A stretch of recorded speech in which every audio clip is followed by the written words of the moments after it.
Hello and welcome to another useless review. Today we're looking at the Age of Darkness Horus Heresy core rulebook that comes in the big box. And this book is huge. It's thick, it's huge. It says, what, 300 and some pages long. In the unboxing, this was still wrapped up, and I didn't realize it had a big nick. Remember, in the unboxing, there's a big point of damage on the little separator, card separator in the box. Well, something impacted into the book, so no biggie, I don't care. That's why it's a hardcover book, right? So it's hardcover. It also has two of these, here, we'll continue basically the unboxing thing. It comes with the two reference sheets for gameplay, and they're not just standalone sheets, they're like little booklets, and I think that's really, really darn cool.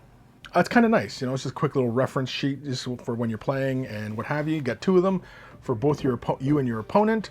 Yeah, they're really nice. It's a nice, decent, card paper going on. So yeah, really, really interesting. Anyway, we're going to go through and have a look at Age of Darkness, the rulebook for Warhammer Horus Heresy. A big thank you to Games Workshop for sending me this review copy of the box and of this book and all of that. And so a huge, huge thank you to them. Yeah, where do we start? Ooh.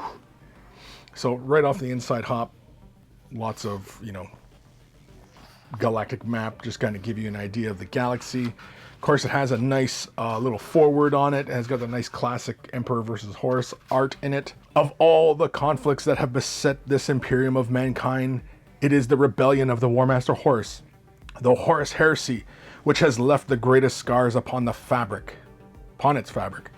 Even now, centuries after its end, when few save ancient and shriveled creatures such as myself remember the horror of those dark days, dark years, men speak of it with awe, for those were the last days of legend, when the Emperor and his sons, the mighty Primarchs, strode forth to war. When the dominion of mankind spread across the galaxy, none could challenge our might. The last days of the Golden Age long since consigned to dust by the actions of one man. It is the curse of history that few care to remember other than those fragments that exalt them, to relive those glory days endlessly while the present crumbles about them. The final testament of Sulam Rai, historiarch of the Imperial Court, presented to the High Lords of Terra. So very, very cool. Getting you right into this time period. Obviously, it is a huge tragedy for the Imperium of Man that obviously brother fights brother, right? That's the whole context of, the Horus Heresy, essentially. It's a massive civil war, right? So the contents are Age of Darkness, page 6, and then it gets into the Age of Darkness, which is the Age of the Emperor, the Imperium of Mankind, Legionnaire Starties, Armor of the Legion of Starties, the Space Marine Legions, Talons of the Emperor, Solar Auxilia, the Mechanicum, and Age of Darkness. Pivotal events in the Horus Heresy by page 130. So from page 6 to 130, we're dealing in lore. It's a lot of lore. The core rules, starting at page 146, general principles, the turn, reactions, the move phase, the shooting phase, the assault phase, and morale. Unit types, characters, psychic powers, and vehicles. Battlefield terrain by page 220. Special rules are on page 230. And then we get into gaming in the Age of Darkness. It's the Age of Darkness modes of play, preparing for battle, warlord traits, battles in the Age of Darkness, deployment maps, missions, psychic disciplines, reference, and index by page 332. 332. This book is huge. This, I can barely hold it with my one arm here, my strong hand. So we get into the beginnings. Basically, it's like the hobby guide section, telling you all about, where to find the stuff, and, ooh, the Age of the Emperor. I always really dig all the pretty art, and, oh, it looks like Eldari buildings in the background. Ooh, beating up on Eldari. The artwork. I mean, Horus Heresy, I'm willing to bet a lot of the Horus Heresy art equals, if not rivals, the amount of artwork for Warhammer 40,000. overall time, I mean, like, they've been putting out these books for like 20 years, so they're close to 20 years, I think. Anyway, tons of art, you know what I mean? Like, they've had to have produced tons and tons of art for all the book covers and, you know, things of that nature. I mean, I don't know. I'm just speculating here. Ooh, that's a pretty cool picture of a knight. Talks about the old Earth, the Dark Age of technology, Age of Strife, the Unification Wars. Yeah, it gets you right into everything. Lords of the Red Planet, Deus Ex Mechanicus. Get into the Great Crusade, Imperial Might, Lords of the Imperium. Man, like, there's tons of story here, and it's all laid out very nicely. Nice, you know, size of font. It's not too small, it's not too big, you know what I mean? It's not like you're trying to fill up the pages kind of thing. I kind of get a little bit concerned like when you get like large spaces of blank spots on pages, but you know, I think that's kind of one of those nitpicky type of things, especially in the codexes, especially like when you get like a codex and it's like just a little entry up on the top and then like the rest of the page is kind of blank.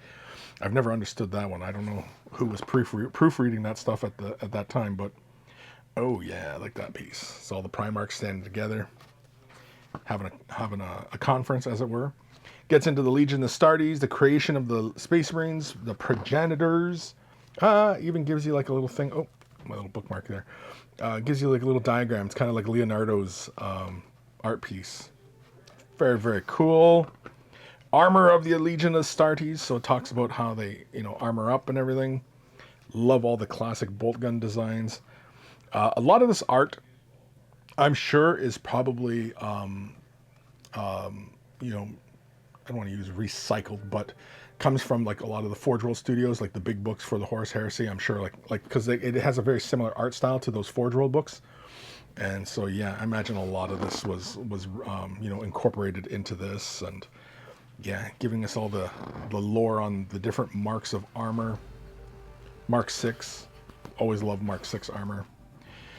Gets into the Dark Angels. Oh, are we going to get it right into the lore of these guys? Oh, very, very cool. So I wonder if this has everybody's lore, or if this is, because I wouldn't think that was the case, because I know there's the 2 other books, but maybe those are just entirely rules. I don't know. I guess we'll stay tuned for those 2 useless reviews.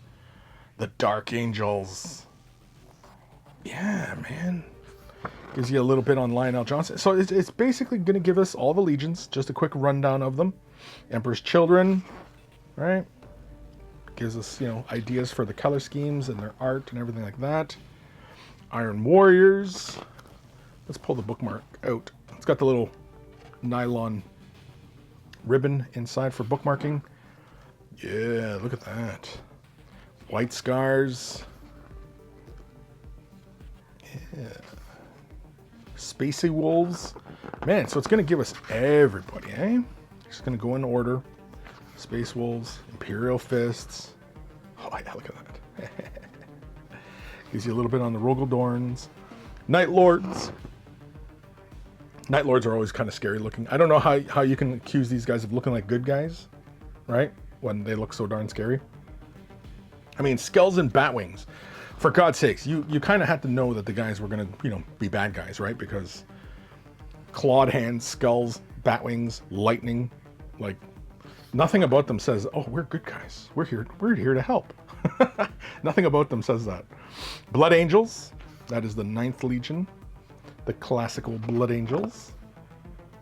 Who does it better, Blood Angels or Emperor's Children, as far as grandiose detail and imagery and was it that regal quality to them, right? Who does that better, Blood Angels or Emperor's Children? Iron Hands, the 10th Legion. He's got even like a little dreadnought foot. He's got a little dreadnought foots. World Eaters. Oh yeah. How come they're depicting him with red shoulders? Or is that just because his shoulders are all covered in blood? Because aren't they supposed to be blue? Make them red. Maybe they're changing the color scheme. I have no idea. 13th Legion being Ultramarines. Gets into all the Ultramarine stuff. Ultramarine. The Death Guard. I loves me some Death Guard. Oh yeah, look at that. Oh, I wonder if they're going to do like, you know how like they've been doing the previewing the booster packs for like helmets and stuff like that. I wonder if we're going to get individual chapter helmets, because like this Death Guard helmet is wicked cool. Yeah, I wonder if that's the kind of thing we're going to do. Like we're getting a hint of it in this book, right? Thousand Suns.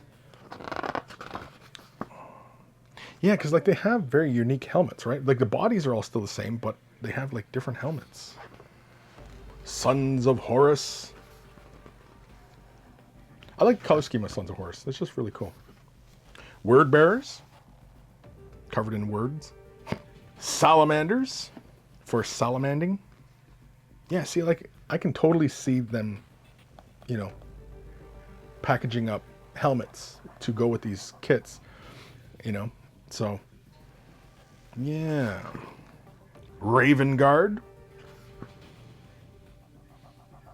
Very, very cool. Straightforward color scheme. I mean, you know, black. And then the Alpha Legion. Oh, yeah, look at that. Very, very cool. Talons of the Emperor. The Sisters of Silence. The Legio Custodes. Custodes or Custodes? Imperial Assassins. The Ordo Sinister. What is Ordo Sinister? Solar Auxilia. That is basically the Imperial Guard, I assume. I'm pretty sure. Yeah, it's Imperial Guard duders. Very, very cool. Give you idea for color schemes, and you know, I wonder if we're going to see like plastic iterations of these guys for the game. If we do, it's probably not going to be for probably a while. I would speculate. That's just pure speculation. The Mechanicum, the Titans, the Age of Darkness gets us right into the setting. Holy moly, there's demons and everything like that. The Dark Empire, Demons of Ruinstorm. Then giving us a timeline. Very cool. Yeah, kind of lays it all out. I think that's pretty darn cool. Holy man, we keep going on with this timeline. So much history in this. And I mean, again, like Horus Heresy, this universe, or this subset within Warhammer 40,000. It's basically like the historical context of, you know, Warhammer 40,000. And yeah, it's just like so much history, you know, and it's so much has been written, you know, and it's really quite amazing, and it is intimidating. It is intimidating to, you know, try and get into this game. I mean, even this book, like I'm 139 pages in, and we're still talking lore, right? We're still talking lore. Yeah. Oh, you even get a nice big galactic map. I always really enjoy the big maps. Very, very cool. I digs it. Then we get into the rules, the core rules. Core rules. Models and units, modifiers, multiple modifiers, movement, weapons. Yeah, just giving over profile. This is apparently more like 3rd edition Warhammer 40,000, so that's what the rules are more akin to. I know the last iteration of Horus Heresy was more like 6th and 7th edition, whereas this, I guess, apparently is more like 3rd edition, as it's been explained to me, because I'm, you know, there are others out there who, you know, are very knowledgeable in this. Me, passing. I mean, I've been playing Warhammer 40,000 since Rogue Trader, but I mean, 3rd edition was a long time ago. That was a long time. It was the end of the 90s when 3rd edition came out. General principles: measuring the dice, or measuring distances, dice, rolling, dividing results, scatter dice, modifying dice roll, re-rolls, roll-offs, randomizing, cock dice, cock dice, blast markers and templates, scatter. Yeah, so it's going over all the terminologies, getting you familiar with, you know, all these concepts. Even if you're familiar with the rules, I still would recommend, you know, rereading them, because how they are phrased within the rulebook, I'd imagine is going to have some bearing on how you interpret, you know, further rules in the game, right? So then get into explanation of the turn, and then reactions. I like it better when they have the rules with little diagrams, you know, with like a particular type of scenario or the common scenario, just to kind of help, you know, visualize, whereas this is entirely text. And I kind of like when they have visual examples of like what they're talking about as far as like game mechanics. I realize that not having diagrams and, you know, bunging up the pages with tons of art that, you know, you can fit more of the rules in here. I don't know if the rules are that dense, but yeah. Oh yeah, see, like this one here gives you a little diagram, right? I like when they do that. I like, oh yeah, okay, we got the diagrams going on. We got diagrams. We're all right. The team thought of it. Yeah. Yeah, so the rules, I'm not going to go into too heavy into the rules or anything like that, because I'm sure there's plenty of others out there who have already gone through a lot of the differences in the rules and, you know, how it compares to regular 40k as opposed to the previous iteration of Horus Heresy and stuff like that. I never played Horus Heresy at all, so, but all I know is that it uses the older game mechanics, right? And, you know, I mean, like, it's not much of a stretch for me to, you know, pick up Space Marines and start a Horus Heresy army. And with this box set, man, you never know. I mean, my inclination whenever I see Space Marines, the first thing, a color scheme I always see is Crimson Fist. Now, obviously, Crimson Fists are not part of Horus Heresy per se, other than being Imperial Fist. But I mean, you know, anyway, that's all where I was going with that. I know that's not terribly helpful, but anyway. Yeah, so like lots of rules, morale. Okay, lots of diagrams. There's lots of diagrams. I was judging the book before reading it, apparently. Unit types: infantry, cavalry, automata, and dreadnought. So we getting robots? Oh yeah, I guess the automata for the mechanicum. Okay. Demon, Primarch. Unit subtypes: anti-grav subtype. Ooh, anti-grav subtypes. Artillery, monstrous, heavy subtypes, and light subtypes. Characters, we get the character types: independent characters, characters as leaders, characters and moving, shooting. Okay. Challenges: accepting challenges, refusing challenges, fighting a challenge, combatant slain. Yeah. Like there's tons of stuff. Ooh, psychic powers. We got psychic rules, psychic weapons, the psychic powers, psychic disciplines, perils of the warp. Oh, we got perils of the warp. Oof, you take D3 wounds for perils. Oof. The vehicle profiles are the old school vehicle profiles with a move, ballistic skill, forward armor, side armor, rear armor, hull points, and then of course the type with the capacities and special rules, anything like that inside the rules.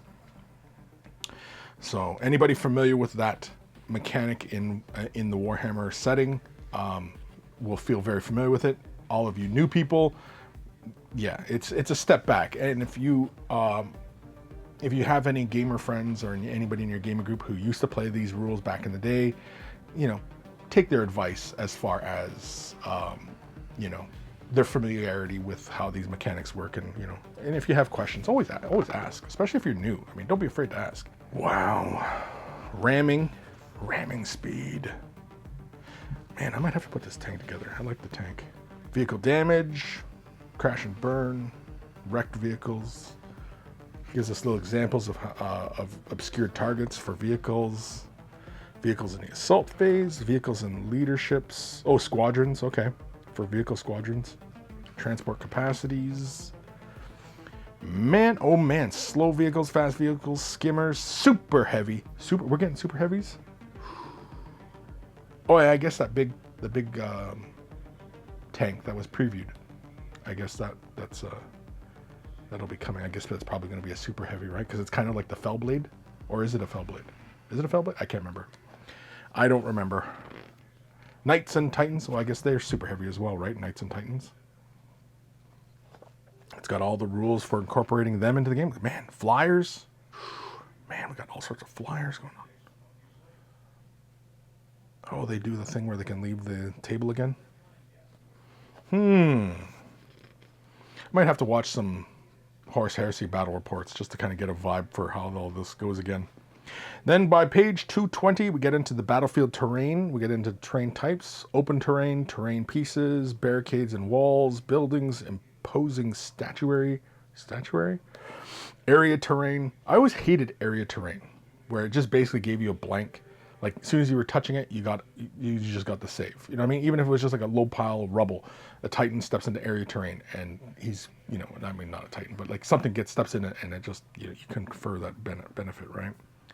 I mean, it always felt kind of, I don't know what the word is. it just was not apt enough to describe that kind of thing, but whatever, right? Because wouldn't ruins be considered area terrain? Because it's just garbage, right? I mean, it's a pile of garbage. Craters, jungles, woods, fortifications, got difficult terrain moving into it, impassable terrain, fortifications, claimed fortifications, unclaimed fortifications. And then we got into buildings. Buildings have capacity and hull points. So we can go back to blowing up buildings again. Is that what's going on here? Way back in the day, it used to be able to just level buildings. You know, if people were inside a building, you could just shoot the building and bring it all down on somebody. A viable tactic, I'm sure. Yeah, attacking buildings, battlements. Okay. Building damage table. On a 7+, you get total collapse. Oof. So on a total collapse, the building is destroyed. All weapons and upgrades on the building are destroyed. Each unit in the battlement suffers 2d6 strength 6 AP nothing hits, ignores cover special rule, and must then immediately make a 6-inch move in order to move off the battlements. This movement is not slowed by difficult terrain. Any models that cannot move off the battlements are removed as casualties. If the building is occupied, the building or the occupying unit suffers 4d6 strength 6 AP nothing hits, ignores cover, and must then immediately disembark from the building, performing an emergency disembarkation if necessary. Survivors cannot disembark to the battlements. Any models that cannot disembark are removed as casualties, assuming that they were not destroyed. Units that were on the battlements and those who have disembarked must then take a pitting test. The building is then removed and replaced with an area of ruins or a crater roughly the same size if possible. Hoof! And you get fortified walls, strong points, you get imperial bunkers, defense line. Yeah. Special rules. Holy man, we got all sorts of special rules going on here. What special rules do I have? I have variable special rules, adamantium will, armor bane, assault vehicle, barrage, multiple barrage, apocalyptic barrage. Oh, we got apocalyptic barrage. Oh, I wonder if you can bust out your old apocalypse template for that. Battlesmith, battle hardened. We got blast. Gives lots of examples of blast. 7-inch and 10-inch blast. So everybody who still has their apocalyptic markers, there you go. There you go. We got blind, bulky, chosen warriors, concussive, counterattack, crawling fire, crusader, cumbersome, deadly cargo, deflagrate? The hell does that mean? Deep strike, duelist edge, eternal warrior, exoshock. Exoshock. Fear, fearless, feel no pain. Oh, I hate feel no pain. But I mean, it's all Space Marines, so, you know, what does it matter, right? It's, as an Eldar player, it's just, you know, feel no pain. Just, so weak. Fleet, Fleshbane, Force, Firing Protocols, Furious Charge, Gets Hot, Graviton Pulse, Guided Fire, Hammer of Wrath, Hatred, Haywire, Hit and Run, independent characters. So hit and run. So a lot of this stuff sounds very familiar from back in the day, which is very cool. It sounds nice and familiar. So we got the independent character stuff, and then of course we get into infiltrate, ignores cover, instant death, it will not die, lance, Legion of Starties, lingering death, mastercrafted, monster hunter, move through cover, murderous strike, night vision, one use, one shot, outflank, pinning, poison, power of the machine spirit. Oh, power of the machine spirit. Precision shots, precision strikes, preferred enemy, radphage, rage, rampage, relentless, rending, shell shock, shock pulse, shred, scout, shrouded, pathfinder, skyfire, slow and purposeful, sniper, specialist weapon, split fire, sunder, strafing run, stubborn, support squad, swarm, template weapons, torrent, twin-linked, two-handed, unwieldy. And that's it, unwieldy.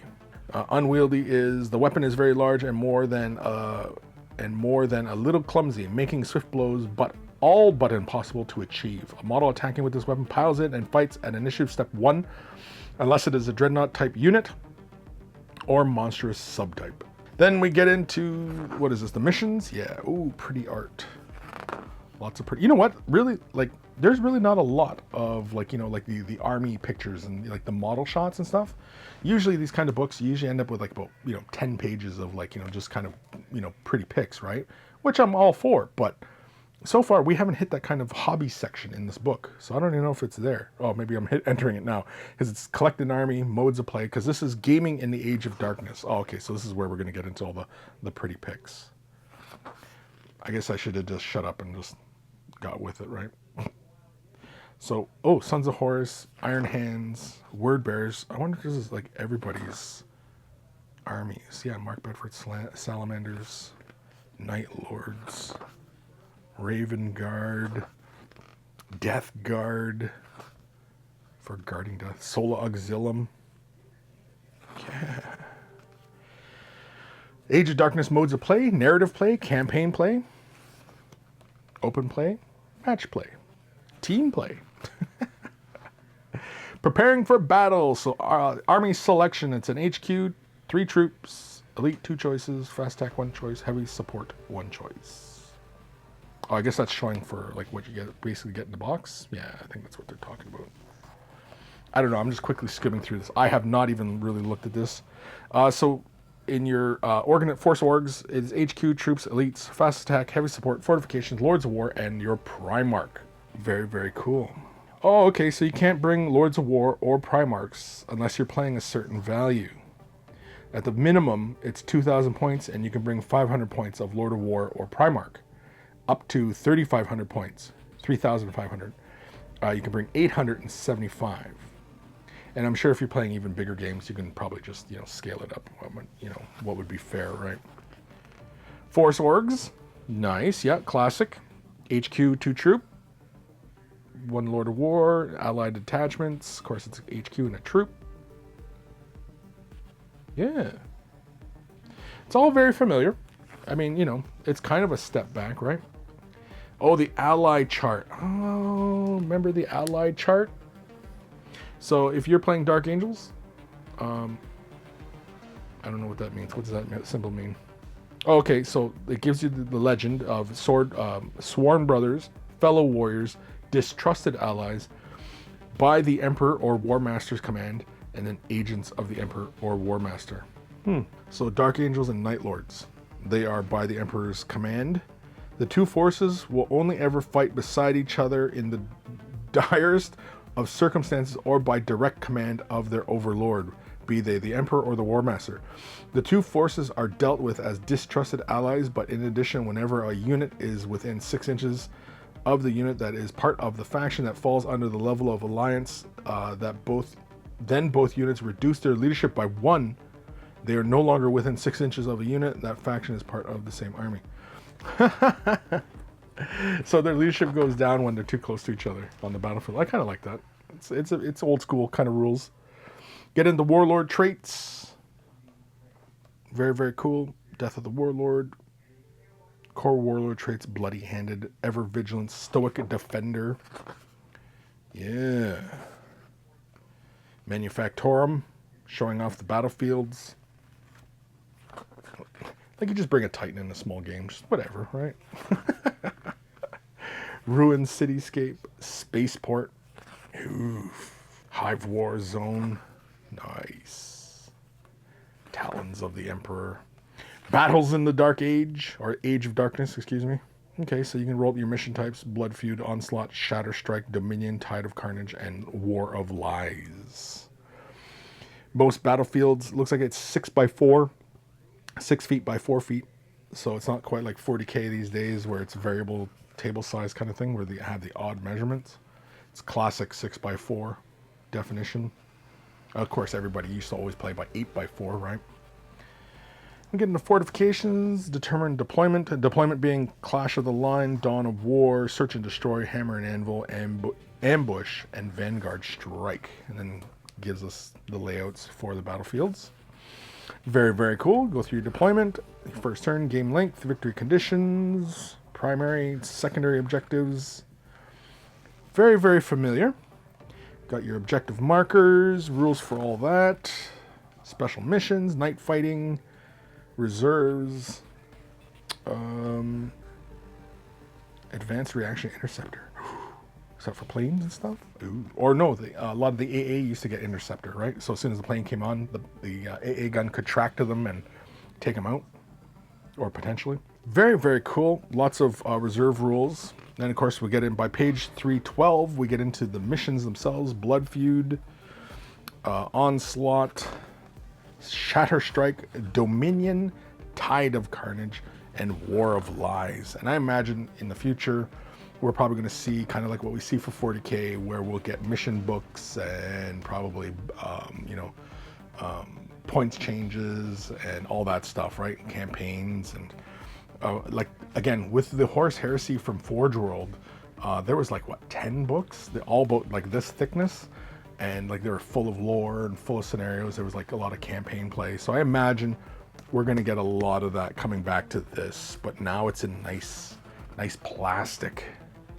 So yeah, by that end, Psychic Disciplines, by page 323, you have Etheric Lightning, Biomancy, you get a few powers there, Deviation or Divination, Pyromancy, Telekinesis, Telepathy, man, I don't even know what that word is, Thaumaturgy? Thaumaturgy? Yeah, I'm totally butchering that word. And then, of course, we get into our reference sheets, tables, woundings, building damage tables, vehicle damage tables, core reactions. Gives us examples of, heavy weapons, rapid fire, assault weapons, ordnance, and destroyer weapons. Destroyer's back. And then we get our index. Do we get a glossary? No, we don't get a glossary. Not in this edition. But that is it. Oof, man. I'm going to put this bookmark back. Yeah, screw it. I'll just leave it here on the word bearers, apparently. But anyway, that is it. That was a quick little run through of the Warhammer, the Horus Heresy Age of Darkness core rulebook. Big thank you to Games Workshop for sending me a copy of this to have a look at and review. Man, it's so tempting.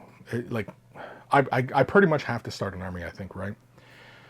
What army should I go?